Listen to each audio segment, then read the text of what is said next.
Hey everybody, Scoutcrafter here again, midweek Wednesday. Hope you're doing well. Hope everybody's good.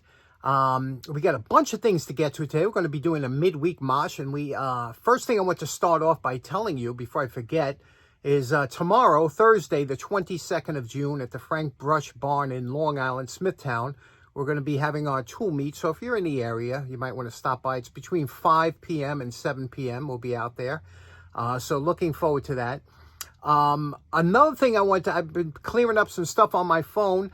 You remember I went upstate last week, and on the way back from coming home from upstate, I saw an old refrigerator thrown out, and this one's from the 50s. You don't see this too often. Check this out. I got it on film. Here the sign says free, it works, and it's an old Norwich, and there's a couple guys on YouTube that restore these. I couldn't get it open for some reason, but these are the old type of doors that they made it illegal to throw out with the door on because kids get stuck in there and suffocate. You can't open it like the new ones. And yes, this is my actual pharmacy in my town up in Parksville, New York. I always find it amazing that those old refrigerators lasted forever, practically forever. 60, 70 years, they still kept going. They were quiet. They worked well. And they required zero maintenance or anything. It's just amazing. And the only thing is that they had that little ice box in the middle of the refrigerator that would freeze up. I remember that. It was just big enough for a half gallon of ice cream. And if you left it in there too long, the ice, that would build up on there. That was the one problem with them. You had to defrost them every once in a while, but they lasted forever. We had one down the basement here for many years as a second refrigerator. Anyway, let's get right to today's projects. We got a lot to get to. Let's get started. Okay, first off, I promised I would show you the bat box. It's completed, but we're still adding linseed oil. This is one coat of linseed oil, a heavy coat. Remember how heavy I put on. You can see how nice and dried up it is, because it absorbed into the wood. I got to keep doing that every single day for a week, and then every week for a month, every month for a year, and every year from then on. So there we go. That's what it's going to look like. For today's first project, I'm a big fan of vintage trouble lights or drop lights, whatever you want to call them. I have a few of these. This one here is a McGill manufacturer, and you can see it has a Bakelite. It was like a phenolic material, pre-plastic, and you can see here McGill. Can you see that? McGill Manufacturing Company. And this one here is vapor proof, which means that you can use this in areas where there might be, gas leaks or anything like that. It seals it up. It's got gaskets. It's just a lovely light, isn't it? And I like to use these as accent lights. I know my buddy George, Magneto Man, he's the same way. Once you have one of these, you need to have three. So what we're going to do is we're going to open this up. We got to put a cord on here because this is the way they come from the factory. They don't come, a lot of times they don't come corded, especially years ago. You can see it has a date on here. I don't know if you could see that. 1958. Hasn't been used since. So what a fantastic light. Let's put in a bulb, kind of a low voltage bulb. I'm not using this for light. I'm using this as an accent around the apartment upstairs, around the house. And I want something that I could leave on, something like low wattage, that you don't have to worry about the electricity. So let's take it apart and see how we're going to put this cord on. Now, in many industrial applications and facilities, vapor-proof or explosion-proof lighting is necessary in case some kind of gas, like natural gas or something, seeps out. When this light won't set off or ignite it, so it's totally sealed off. And how they do that is with seals throughout the whole thing. And you can see here, first get these 4 screws, loosen up, the cage comes off. That's to protect this globe. Then there's a rubber, again, protecting against falling, okay? And this is, look at that, heavy glass, screws in, right? Isn't that beautiful? There's a gasket, another gasket. How well is this made? I mean, you don't get stuff like this anymore. And you can see here, and now we're going to loosen up. And here's the cord. When we take this apart, you'll see the cord has to come through here. And here's another seal back here as we open this up. And there's another seal that goes around the wire. So it's just such a well-made light. let's open this up and I'll show you what the bottom. Now, there are two models here. This is model 4003. And you can see here, there's the model number, 4003. Now, if you want one with a ground, you'd need the 4015. I didn't want the one, there's no reason. Most light bulbs are only two. You only need two wires. But if you wanted one with a ground, you got a different model. Once these clips are removed with those two screws, you see the socket will lift right out of here. And there we go. And you see here, the center conductor is the hot. The silver, the outside one, is the neutral, and that's all it is, a two-conductor wire. Now, and then you can see here the tube that goes through with this little seal. Now, here's the important thing. You got to use the right wire for this. Obviously, I'm not going to use lamp cord. And when I was working at the bus company, they threw out, I guess, about 300 feet of this stuff. They ordered it for something, and when they got it, they realized it was only two conductor. They needed three, so they threw it out, brand new. So me, being Joe Dumpster Diver, I grabbed that, threw it. I filled up a whole trash bag, like a big trash bag full of it. It weighed a ton, but I threw it in the back of my car, came home. Two conductor wire. I'm not letting this go to waste. And this is perfect for that. Now, normally, a lot of times I'll use just a short cord for some of my, when I'm rewiring stuff, and I'll just make so I don't have all cords hanging around. But with this one, I'm going to put a little bit longer one on, and I ordered some really nice end cap for it, a plug, and I'll show you that in a minute. So let's strip this down. See what whenever you're going to use a cord for a trouble light or something that might be hanging by the cord, you need a cord that's extremely strong as far as pulling. That's why this cord here has these. You see these nylon twine wrapped in there for strength, so that you can pull this with great force and not break the wire. Whereas if this wasn't in here, if it was cardboard, sometimes they wrapped it with cardboard just as an insulator for the wire, that doesn't have any real strength as far as pulling. This is meant to hang by, and you can see the nice thick cord. Look what a great wire this is. So we'll use this and we'll get a length of that. These McGills come with a beautiful compression strain relief that, remember, you have to put that cap on first. This will close onto the cord. And you can see I just wrapped a little tape here so this can't slide up anymore. But you see when you pass this through here, when you pass this through the bottom of the handle here, it'll come up, it'll meet the socket. And then because these screws, they actually come out.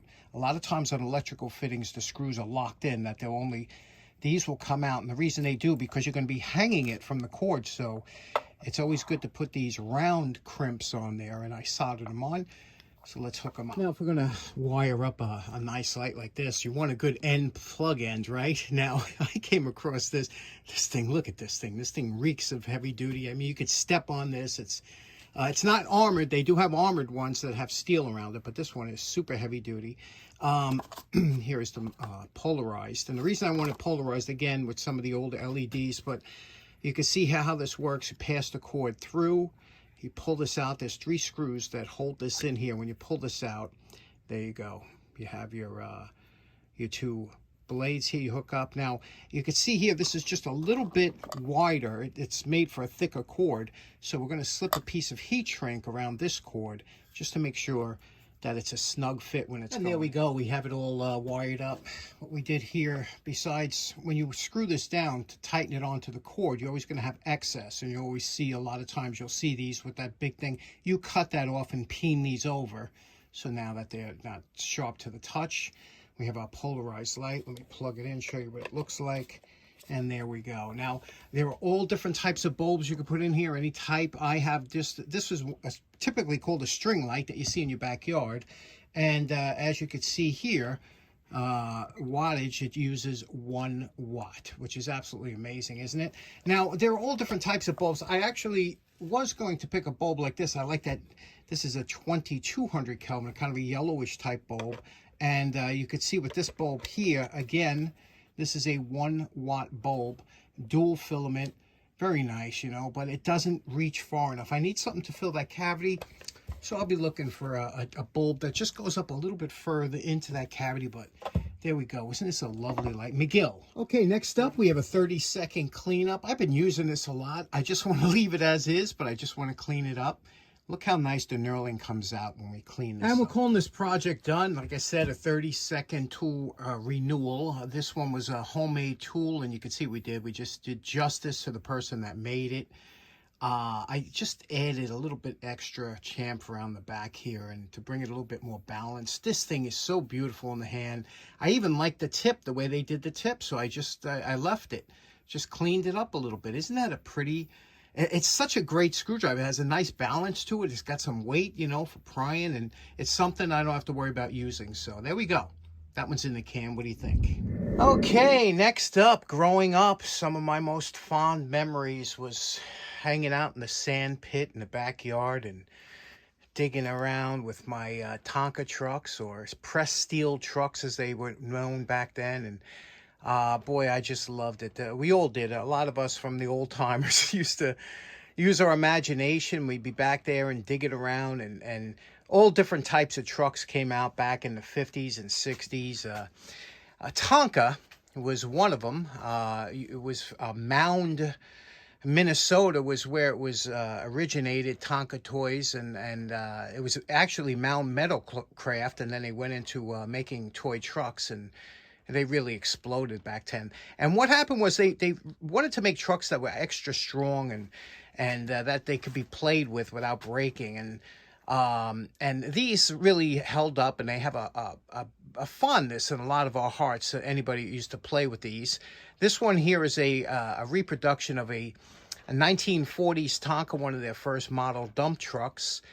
And you could see here it was, you know, it left a lot to the imagination. There was no cab, there was no steering wheel, nothing inside, interior-wise, and it was just a basic truck. But boy, what fun we used to have, loaded up with rocks and take it from one area of the sand pit to the other and whatnot, and it was just a lot of fun. Well, I have a collection, like everything else, of a few. This one here is a reproduction, but it is a nicely made one. But I wanted to do a cleanup of one that I had, one of my favorites that I grew up with, and let me show you that truck now. Here is a truck I've had for some time, and this is a Tonka Wrecker, and these were made by the millions. Probably one of the most popular trucks and one of my favorites. I was at the flea market a few weeks ago when I saw there was one for sale, and I said, you know, I got to pull mine out and redo it. I haven't seen that in a long time. And so I went up and I got mine, and I wanted to fix it up. And what happened was it's missing a couple things. It's missing the tire here. It was missing tail lights on this particular model. So I ordered them up, and I wanted to give it a little cleanup, and I'll show you a quick, kind of almost like not a restoration, but a refurb, because a lot of these are worth a lot of money original. You know, the repaints, you know, you limit the market on who wants it. But let me show you how I like to clean these up to make it look, you know, like kind of a newish truck. Okay, I got a spare tire. These were hard rubber tires, and boy, they were made nice. It even has some weight to it. It has a white wall that will pop out, but some of these would get dried off. I wanted one that was period correct, that would look, you know, with the right age.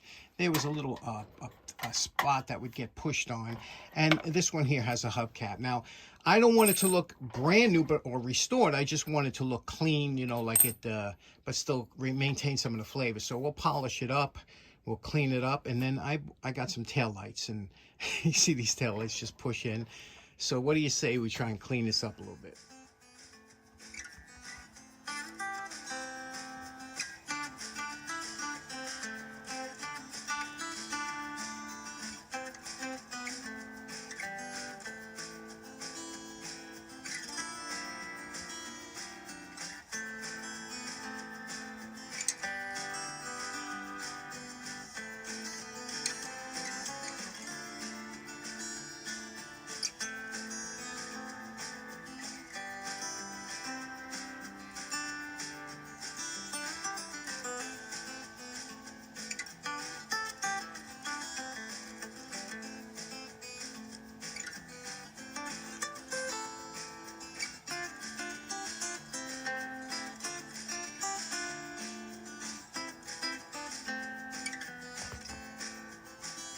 And we're calling this project done.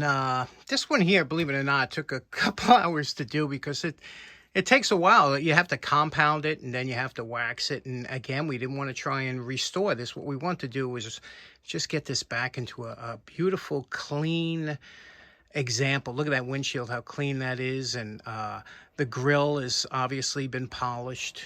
And the sides, it's just like when you're doing a regular car. You got to get it down. The decals, you have to be real careful with these decals. And that's one of the things collectors look for, is especially original decals like this. They sell the reproductions. You can tell right away. There's that spare tire on the back there, looking nice. All the bars that go across the support bars are all polished. It's just, little details like that make it look so nice, right? And of course, the new tail lights are in. Those taillights cost about $8. Sometimes I used to buy taillights for my cars back in the day for less than that. But there you could see that we have the refurbished or nicely cleaned up Tonka circa 1963 Wrecker truck. Isn't that beautiful? Sometimes when things get a little crazy and hectic, you want to take your mind and your memories back to simpler times, and little items like this scattered around your home or your workshop really puts things in perspective, doesn't it? And I'm sure some of you remember those days in the sand pit or the gravel pit out in the backyard, being out there for hours and making mounds and loading up stuff. And that's what makes us who we are, and it's just good memories. And I love these trucks. I just enjoy them because every time I look at it, it gives me a good feeling inside, So that's why we do what we do. Anyway, I hope you enjoyed today's episode. Remember, tomorrow at the Frank Brush Barn, we'll be there 5 to 7. It's supposed to rain, but it's an indoor kind of thing. Hopefully we get a good turnout. The rain sometimes scares some people away. And then we'll see you again on Friday. Take care. Have a nice day. Bye-bye.